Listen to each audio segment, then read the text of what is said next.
ਹੋਈ, ਤੇਰੀ ਮਲੰਗਣੀ ਹੋਈ ਅੱਛਾ ਜੀ ਤੇਰੀ ਮਲੰਗਣੀ ਹੋਈ, ਤੇਰੀ ਮਲੰਗਣੀ ਹੋਈ ਅੱਛਾ ਜੀ ਤੇਰੀ ਮਲੰਗਣੀ ਹੋਈ।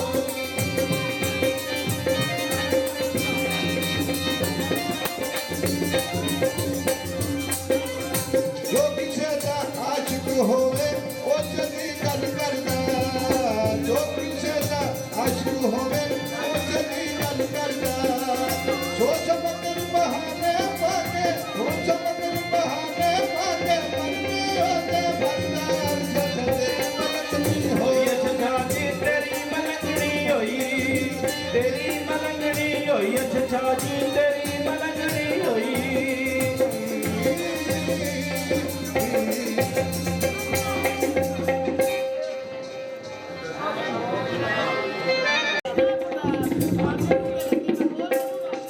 ਮੇਰੇ ਖਿਆਲ ਦੇ ਨਾਲ ਥੋੜਾ ਜਿਹਾ ਜਾਂ ਮੇਰੇ ਘਰ ਤੋਂ ਬਾਹਰ ਕੱਢ ਲਓ।